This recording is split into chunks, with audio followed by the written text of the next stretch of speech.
Ok, wesh tout le monde, ne me demande pas frérot pourquoi je suis avec cette coupe de cheveux, pourquoi je suis passé de beau gosse à moche frère, pourquoi je ressemble à Gargamel. Et cousin, faut regarder les live Twitch, donc n'hésite pas, tous les soirs je suis en live Twitch, c'est le petit moment pub, et comme ça tu ne rateras jamais ce moment historique qui s'est passé en live. Bref, wesh tout le monde, c'est Bichou, j'espère que tu vas bien, j'espère que tu as passé une bonne journée, surtout j'espère que tu as passé une bonne rentrée si tu es encore étudiant. Actuellement je tourne la vidéo à 9h13, c'est la 6e fois que je refais cette vidéo parce que le micro bug tout le temps, donc bref, on l'a refait, c'est pas grave. Écoutez, aujourd'hui, nous nous retrouvons pour une toute nouvelle vidéo qui a pour sujet mes pires anecdotes au lycée. Et ça, je pense vraiment que ça va être marrant. Vous allez capter, ça va être incroyable. D'abord, n'hésite pas avant à te follow à mon Instagram, à mon Twitter, à mon Snapchat et aussi mon YouTube où tu peux activer la cloche de notification. Tu peux aussi mettre un commentaire, un like. On se met un petit objectif. À 6000 likes, je fais la deuxième partie de mes pires bêtises au lycée. C'est bon, on passera d'anecdotes aux bêtises. 6000 likes, je fais une deuxième partie. Et surtout, en dernier, tu n'oublies pas, je suis en live sur Twitch à 20h tous les soirs et je te fais divers contenus qui pourraient te plaire.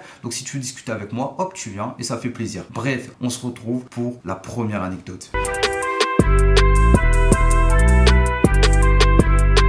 Ok, donc ma première anecdote elle est simple, c'était en seconde, c'était le premier jour de la rentrée, donc je pouvais pas faire pire. Donc je me pointe au lycée Jeanne d'Arc à Nancy, tu vois, tranquillement, c'était entre 16h et 17h. En fait, il faut savoir que le premier jour de la rentrée, j'étais malade, tu vois, j'avais trop envie de chier, j'avais trop envie de vomir. Je l'avais pas dit à ma mère parce que ma mère, elle aurait pensé que j'aurais séché, enfin bref, tu connais les darons, ça serait pas passé. Et donc je vais quand même au lycée, toute la journée, j'ai eu le temps de canaliser, tu vois, j'étais en mode, je pouvais me contrôler, je pouvais attendre de rentrer chez moi et tout tranquillement. Et donc, faut savoir qu'à ce lycée, je ne connaissais personne, je n'avais qu'un seul pote dans ma classe. C'était le seul pote que je connaissais depuis le collège. Et donc le premier jour, je me pointe en français. C'était entre 16h et 17h. C'était ma dernière heure de cours. Et donc ouais, je me pointe tranquillement. Je m'assois au premier rang. Il n'y avait plus de place derrière, donc on m'a mis devant. Et il y a deux filles qui se sont mis à côté de moi et de mon pote. Mais du coup, moi j'étais au centre. Donc du coup, c'est moi qui avais les deux filles de mon côté. Et il y en avait une qui était vraiment à côté de moi. C'était celle qui arrêtait pas de me regarder de la journée. Je fais pas le mec, t'as vu, mais genre toute la journée, des fois quand je croisais son regard, elle souriait, tu vois. Donc moi j'étais marre, je suis refait, tu vois. J'ai déjà peut-être une petite touche, tu vois. Et du coup, les minutes passent, et plus les minutes passent, plus je commence à avoir mal au ventre, frère. Et donc au bout de 30 minutes, je commence à avoir des rejets. Et donc je commence à avoir ça, je commence à avoir une boule au ventre, je sens que ça monte petit à petit. Et vers 16h50, donc il restait 10 minutes, je commence à lever ma main, tu vois, à la prof pour lui dire, écoutez, faut que je parte aux toilettes, je me sens pas bien et tout. Et la prof me stoppe. La prof, ma frère, elle est là, elle me regarde pas. Elle me regarde pas. Quand elle me voit, elle m'interroge pas, elle continue de faire son cours. Elle s'est dit peut-être que j'allais lui casser les couilles à cause de ma gueule de con. Et donc elle m'interroge pas et tout. Et là il reste plus que 5 minutes. Il était 16h55. Je m'en souviens encore. Et d'un coup frère, je tourne ma tête à droite. Je vois la meuf, elle me regarde. Elle voyait que j'étais pas bien. J'étais tout pâle frère. Mon pote à gauche, il est là. Il est en mode mais cousin, qu'est-ce qui t'arrive? Ça limite t'arrive quoi frère? Et là d'un coup frère, au moment où je voulais lui répondre, je regarde droit devant moi et je vomis frère. Je vomis absolument tout mon estomac. Le vomi il part un peu sur la meuf et tout. Mon pote il est là. Il est en mode dégoûté. J'entends toute la classe se foutre de ma gueule. En même temps ils étaient écœurés. La prof elle a dit mais qu'est-ce que t'as fait? Va vite aux toilettes, pourquoi tu m'as pas prévenu? Moi j'étais là, j'étais en mode mais cousine depuis une heure, je lève la main, tu m'interroges pas et tout. Et ça m'a suivi pendant longtemps parce que du coup la fille en question que je disais qui arrêtait pas de me regarder, au final plus jamais regardé, va savoir pourquoi, je comprends toujours pas. Et pendant quand même quelques semaines ça m'a suivi sur le groupe Snap de la classe et eux-mêmes en classe ça m'appelait El Vomito, ça je m'en souviens encore, El Vomito. Et ouais, donc c'est ce qui s'est passé et j'avais bien le seum, tu vois, j'avais vraiment le seum.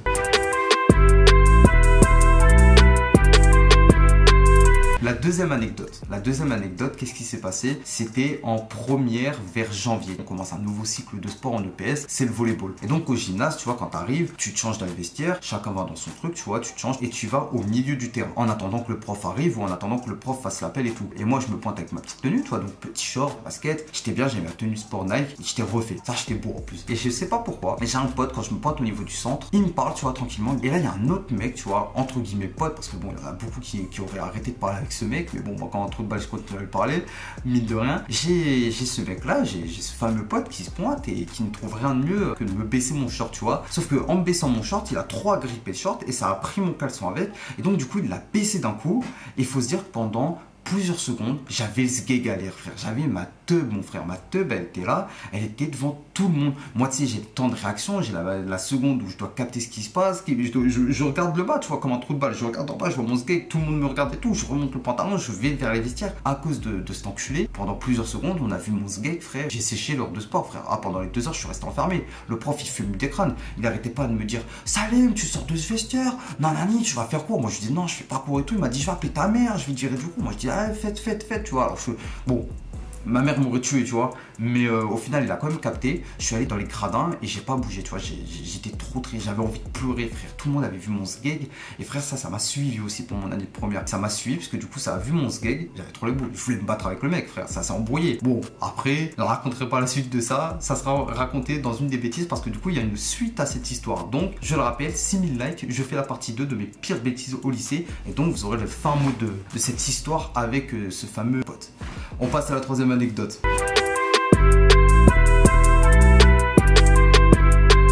Troisième anecdote, écoutez, c'est en seconde. En fin d'année de seconde, tu vois, il y avait des blocus. Tu sais, c'était un peu la période où il commençait à y avoir de plus en plus de blocus. Moi, je savais pas c'était quoi un blocus, tu vois, à l'époque. J'avais jamais vu de blocus. Et donc, on m'a dit ce que c'était parce que du coup, les lycéens trouvaient qu'il y avait telle réforme ou tel truc qui allait pas. Et donc, du coup, ils voulaient se faire entendre. Et ce qui s'est passé, c'est que du coup, j'ai appris que à l'entrée, ça bloquait avec des poubelles, ça mettait le feu à d'autres poubelles. Bref, ça faisait en sorte que personne ne puisse passer au lycée. Et moi, j'étais tout content, tu vois, parce qu'il y avait un mec, d'ailleurs, faites attention, n'écoutez jamais ce fameux mec. Il y avait un mec qui m'a dit quoi? Et je lui avais dit, si je vais pas en cours, je sèche du coup, c'est-à-dire que je suis noté absent. Et ce mec m'a dit quoi? Ouais, non, t'inquiète pas, moi je fais tout le temps blocus, ils ont pas le droit de te mettre que t'as séché. Et moi, tu sais, c'était un terminal, donc je lui fais confiance. Moi. Il me dit, t'inquiète, tu fais le blocus. Ensuite, l'après-midi, tu vas avec tes potes en ville, et le soir, tu rentres, ta mère jamais ne sera au courant que t'as séché, tu vois. Et moi, j'étais trop content. Donc, du coup, je me dis, vas-y, journée bénéfice. C'était un jeudi en plus, je faisais 8h, 18h, j'avais trop les boules. Donc, je fais le blocus et tout. Et sauf que j'avais pas capté un truc, c'est que du coup, les surveillants appelaient les parents, tu vois, au même moment. Et surtout, ils prévenaient les parents dont ils avaient reconnu la tête des élèves, tu vois. Donc, moi, il faut te dire que moi, je suis un trou de balle, tu vois. Moi, je m'affiche.